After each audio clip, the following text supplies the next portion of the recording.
Hello, you guys. This is Kimmie Diamond, and welcome to Music Link with Kimmie Diamond, yours truly. Content brought to you by Music Arena. Okay, now coming at you with the first step. Done, done. By myself.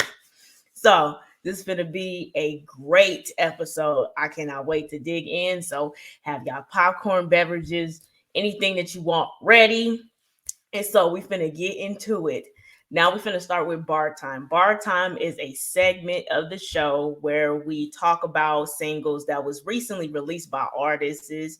You know what I mean? Sometimes we do a throwback edition, but we are finna get into the bars that these artists says that we deem to be cool. And we finna start with In My Feelings by Joell Ortiz. Okay, and this is the first single that he put out off of his new album called the Autograph. I'm sorry, about to say autobiography. All right, so yeah, Joell Ortiz. All right, one of the OGs. Okay, so we finna start off with I put up numbers when I hold this mic, but I see I came up in the era where Hov was Mike. Now, I love this bar here because back then, especially around the time when Juel came out, because he been in the rap scene for a long time. Jay Z was like Michael Jordan. Okay, so you know what I mean. So that's what this references was, and just simply saying how Hov was the man. He did not miss, was on his thing. He still don't miss, but this was around the time where Hov was like, Jay Z was really hungry. You know what I mean? So that's what this references was, when putting up numbers. Of course, this is a basketball reference, and just saying how I've been on my game and I'm just really like hitting these threes. It's like shooting threes when I touch the mic. Okay, so so that's what that bar was. And then the next bar we have big rocks in my socks, all tied into small ziplocs, fifth Glock on my hip, and had them dancing before TikTok. Now, this bar right here, I love it. Okay. So, Big Rocks is a reference to, you know what I'm saying? You know, I can't really say the word, but you get what I'm saying. That street stuff. So yeah, it's tight ziplocs. The fifth Glock on my hip had them dancing like TikTok. This of course is a street reference. You know what I mean? Just a night in the streets. Out there hustling, and you know what I mean. He got to make sure that he stay with it. You know what I mean? It's kind of hard to break it down because I got to make sure this is PG-13, but. But yeah, big rocks in my side side. So you know what I mean? Just out there hustling. This is a hustling bar, but I love to play on words with rocks, socks, locks, glock. You know what I mean? Talk. And we all know that TikTok is a platform where we see all the latest dances from people and everything. So I love that play on words that he did there. Then next we have This Is How I Felt When the Ink Hit That Paper. Then minor league coaching advised me to leave the majors. So this is what I got from this. Okay. This is what I got from this. I got that, okay, the majors is not really doing what needed to be done here. And I felt like things are not going to be accomplished due to the fact that I am very restricted and things going by their time here. And of course, when it comes to like major labels, the obligation with the artist is not always 100%. So it's like, the it's not there, it's not there. The coaching, I'm trying to get to where I'm trying to go, and it just felt like you're not pushing me to get there. Things are held up and stuff like that, either from management, publishing or whatever in that world. When it comes to majors, there's always a holdup and some type of holdup. So it's like, okay, I just might as well just back out from this. So this is that's what I got from that bar. So again, shout out to Joell Ortiz. I'll be looking out for this album, bruh. I will be looking out for this album. So you want to go ahead, check that out. I don't know if he will be doing visuals for this song, but hopefully he does. So the next song we got is The Last 2 Minutes by Method Man. Oh my gosh, Method Man. I'm like, Method Man, I know you ain't gonna fail me, bruh. I know you ain't gonna fail me. Okay. So the recent single that he released. So the first bar we have, this hooks to drop him. This uppercut is to lift him. I pop that. That's a parent. Now call his parents to pick him up. Um, so I love this bar here, okay? Now, of course, hooks and uppercut, he is referencing the boxing here. And pop and parents. So I love what he did there. Pop him, now apparently his parents will pick him up. So this is all really a boxing type of reference bar here. So I love it. I definitely love it. It's amazing, and I like how he just like did it like that with the play on words there. Next, we have F that period. Bed looked like a crime scene. Too many red eye flights. I need some Vicin.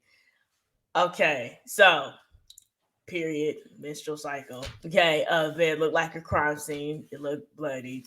Hopefully, I can say that word. Bloody. Too many red eye flights. Okay, and I need some Vicin. Like, give me the eye drop so it don't look like I'm was. So, so yeah, I love that bar that Method Man did there. Okay, and this was the second verse. Again, I already knew that Method Man wasn't gonna fail me. Next, you have you paid the cost, but don't even know what the price mean. Go harder for the limelight. Don't even know if the light green. Now, this is what I got from this bar right here. A lot of people, they just looking at the price, but doesn't understood value. There's a difference between price and value in some reason. I know it might not seem that way. I know it's kind of hard. It's a thin line between price and value here. So that term where hey, you get what you pay for. A lot of people don't know that because they just go head first and just trying to pay for it, and then go harder for the limelight. Don't even know what light's green. A lot of people would do things to go viral and to be famous and stuff like that, and it's not even their turn yet. So that's what I got from that bar right there, and I love it because I'm like, well, shoot, you were OG and it needed to be said, Method Man. So again, shout out to Method Man. You know what I mean? Visuals for this single has not been released yet. It will be a cold visual due to the bars that I read. So I definitely will stay in tune. Hopefully he will release visuals for that. So shout out to Joell Ortiz and shout out to Method Man. And that will wrap up for bar time. Next, we have Flowers. Flowers is a segment of the show where we are giving either artists, producers, anybody who contribute to the rap culture their flowers so that their work is not unappreciated or underappreciated. Oh man, we got the Queen Latifah for the flowers, baby. Oh my goodness. Oh, I'm so excited. Okay, I'm so excited. Oh my goodness. Yes. One of the pioneers. Okay, so of course we know she's from New Jersey. You know what I'm saying? Jersey. You know what I mean? And she started beatboxing for the group called Ladies Fresh. Okay, this was when around the beginning stages, and she was an original member of Flavor Unit. Ain't crazy because I'm gonna talk about it a little bit later. Kind of foreshadow what I'm gonna get into here. Okay, if you know, you know. But she released her first album called All Hail the Queen back in 1989. Now, the singles from this album is Ladies First, Wrath of My Madness, Coming to My House, Mama Gave Birth to the Soul Children. Now, Ladies First was like the biggest memorable hit for Queen Latifah, and the song is featuring with Moni Love. Okay, now Queen Latifah started off with her music was basically just a women empowerment, saying to the women that you are worth way more than the standards that this whole society is putting on you. You know what I mean? You are valuable. And that was really what Queen Latifah was pushing. That was like her standard in the music. And Wrath of My Madness, that song is so legendary that it was flipped by artists and stuff like that. So yeah, peak number 6 number 6 on U.S. top R&B and hip hop album charts on Billboard. And and then we have the third album called The Black Rain. Now, this was her most memorable and successful album to date. And it was released on November 16, 1993, with the singles of Untitled, and Just Another Day, Black Hand Side, Weekend, Love, Rough, and I Can't Understand. So, this album right here, till this day, you hear Untitled in radios, you know what I mean? And it was a big hit, and it definitely was needed. And if you know the song, you know the song, but the song is basically about, hey, don't call me out of my name. I'm worth more than that, you know what I mean? It was talking about, abusive relationships and, just being disrespected. And it's just like, you don't have to you can't disrespect me like that. And it was certified gold, and it peaked number 15 on the U.S. top R&B and hip hop albums. Okay, and so again, this was her biggest album today, and that was her third album. And then after that, she got into acting, of course, in TV and film. Living Single, one of my favorite TV shows to date. Then, of course, set it off her biggest performance that she was snubbed for. Okay. All right. That was Grammy worthy. All the awards you can think of was worthy. Okay. And, Last Holiday, my favorite movie. And, and Beauty Shop. She was even in Barbershop too. Yeah, and she became successful in the television and film, and then after rapping, she got into singing because she has a 2-octave voice to where she can rap and sing, and she have a lovely voice in both categories. And she co-produced the 2007 film The Perfect Holiday. And her music really resonated around hip hop, jazz, gospel, with R&B, soul, and dance components. Okay, so Queen Latifah, when we're gonna get personal, Queen Latifah is like one of my favorite female artists out there. Okay, she's the reason why I call myself the Queen personally. Okay, and she is the reason why I have high standards and how I just really just see myself as worthy and know my self-worth. She is the reason why, and she is the epitome of that you are worth more, have self-love, all that. She promoted all that through her music. You never catch Queen Latifah, watering herself down and just shortening her standards or whatever just to fit in or whatever. She's been the same ever since then, and I respect that.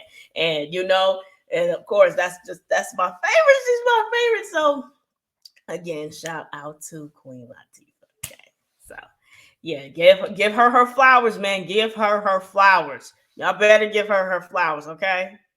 All right. All right, the next segment we're finna get into is biz after music. Okay, so this is where we talk about either endorsements, investments, anything that these rappers are into as of recently, and just acknowledge that because you can't put all your eggs in one basket. You feel me? So we finna talk about NLM Gino. Okay. He just released a label called Campaign Music. Okay, so he is destined. His desire is to bring better light into Chicago, and this label is really about artist development. That's his goal. Okay, he signed Kid Codeine in L.A. Lamart. Hopefully, I pronounced that word right.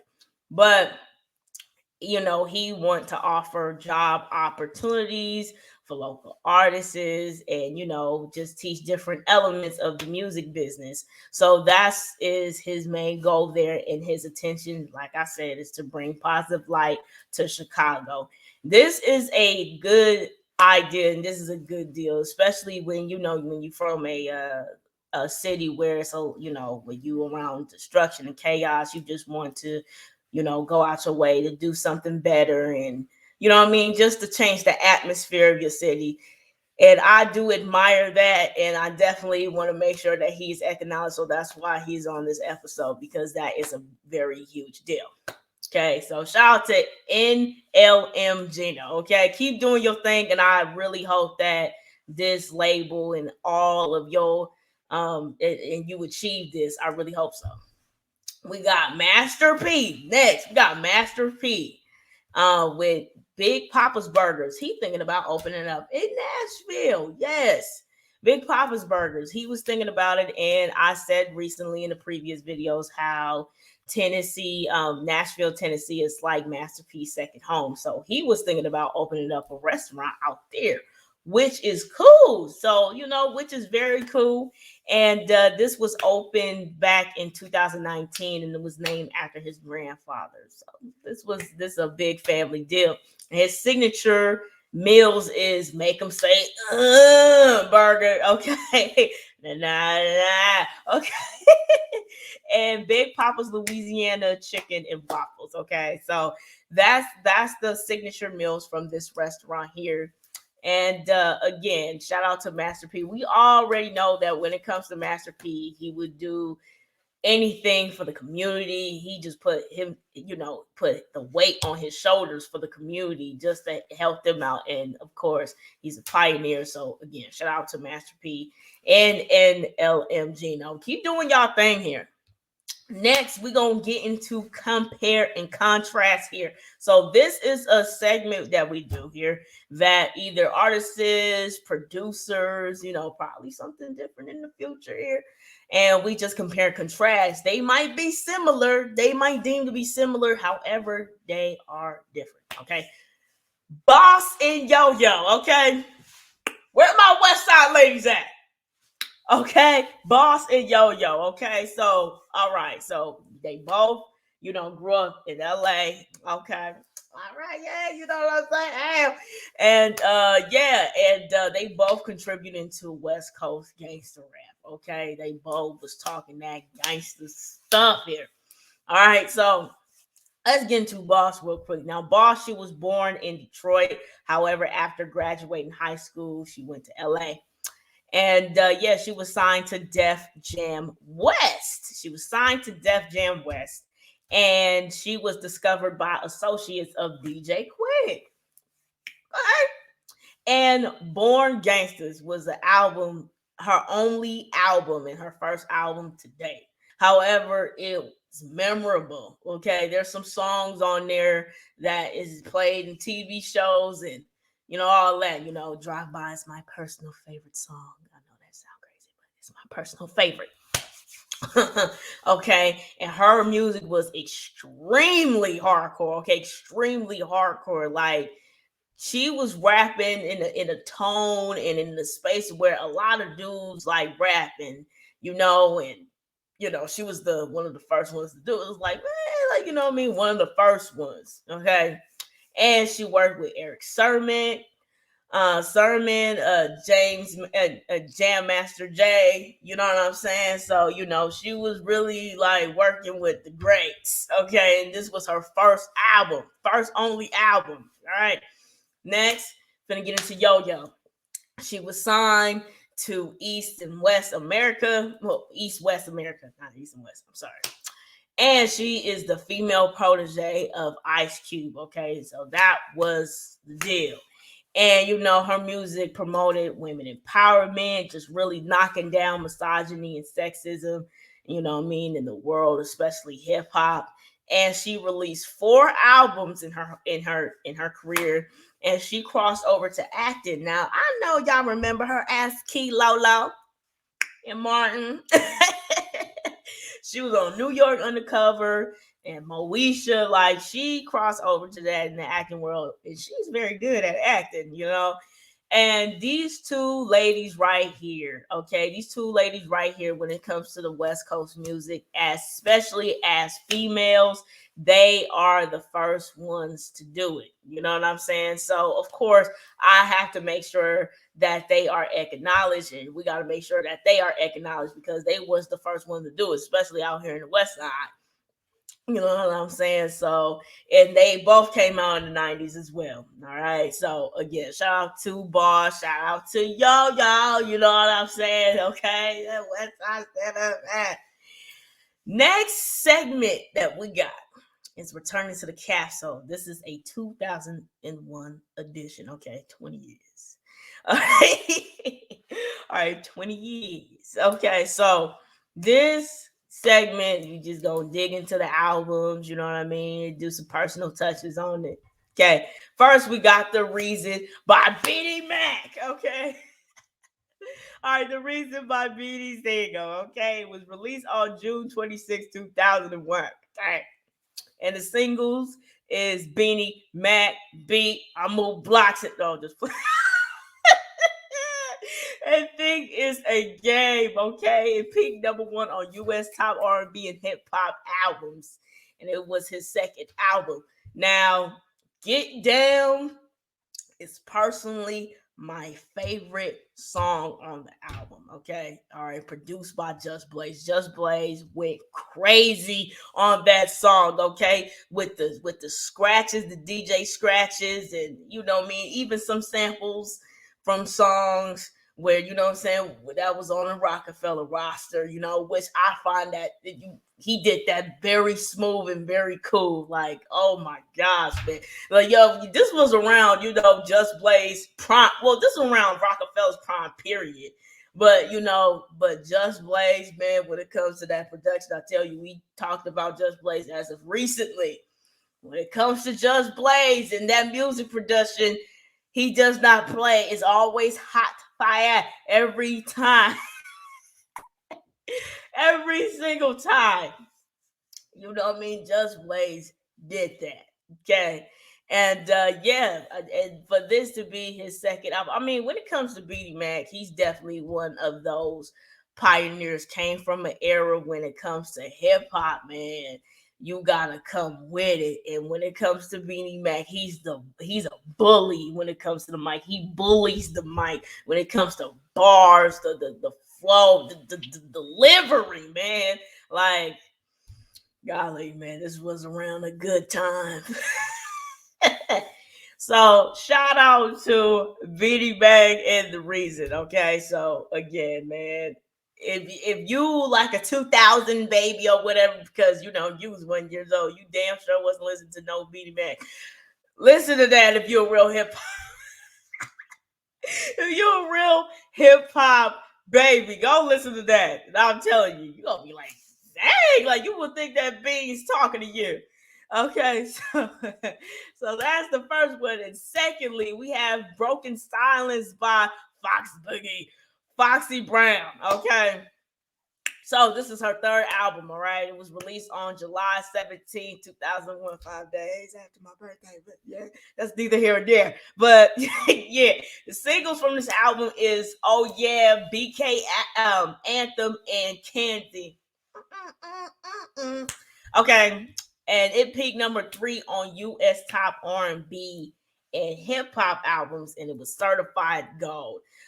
Personally, from this album, I said this is when she got back to, like, you know what I mean, the Il Nana era, sort of, kind of, you know what I'm saying. But this was definitely like, in my opinion, the Il Nana Part 2. You know what I'm saying? And this was her third album. But yeah, besides Il Nana, this is like her second best album, of course. And personally, oh yeah, I like the touch of, you know, the Caribbean side, you know what I mean, because you know I'm Belizean, so you know, oh yeah, it definitely touched with my Caribbean roots. The BK album, BK Anthem was definitely a hard song there. Of course, she put it on for Brooklyn. You know, I mean, she's from Brooklyn, so she definitely put it on for Brooklyn one time. with that song. And the video was hard. It was like doing like, it had like a camcorder effect. It was hard, you know what I mean? So yeah, shout out to Foxy Brown. Next, we have Deuces and Trays, the old fashioned way by Beanie Sigel. I don't know where. Do y'all like my? I don't know what accent is that. But other than that, yeah, it was released on July 31st, 2001. It's their second album, okay, and their last studio album. And only one single was released from this album. Your name, I Love It, which is one of my favorite songs by them. Okay, now I know I'm gonna get to that in a second, but it peaked number one on U.S. top independent albums and number two on U.S. top R&B and hip hop albums, and number four on U.S. Billboard 200. It was certified platinum in the U.S. Okay, all of these RIAA certified is in the U.S. Okay. Yeah, I know what y'all saying. I know what y'all finna say. You look just like that dude. Yes, because that's my father. Okay. Hi, Dad. Yes. I know y'all gonna say about time. Well, I had to wait. I have to make sure everybody get theirs first. Anyway, but yeah, I Love It. It's like one of my favorite songs. It was the only song around that time. Again, this was 2001. I was 3 years old around the time. This was the only song by the Eastsidaz that I was even able to hear and listen to. Okay, so yeah, this song was cool, especially the radio version. I can hear that. You know what I mean? Because they was talking about other stuff and I was 3 years old and I couldn't even hear that. But but when I got older, of course I could play it. So give them their coins. Stop. That is that for this show. Again, are y'all excited for Joell Ortiz's album coming out? How do you feel about Method Man's recent single? What's your favorite song by Queen Latifah and her favorite acting role by Latifah? Which one's your favorite? And also, NLM Gino, you know what I mean? Let me know your thoughts on that. Have you tried Big Papa's Burgers before by Master P? If you did, comment, let us know. And then, Boss and Yo-Yo, you know what I mean? Off of Born Gangsters, what's your favorite Boss song on there? And, by Yo-Yo, what's your favorite acting role by Yo-Yo? What's your favorite song by Yo-Yo? And what's your favorite song off The Reason by, Beanie Mac, by Beanie Sigel? Your favorite song by Broken Silence, off of Broken Silence by Foxy Brown, and what's your favorite song off of Deuces and Trace, the old fashioned way? And then so let us know, and that is it for Music Link with Kimmie Diamond. Content brought to you by Music Arena. Y'all have a good day. Okay, so I'm gonna see y'all the next one. Bye.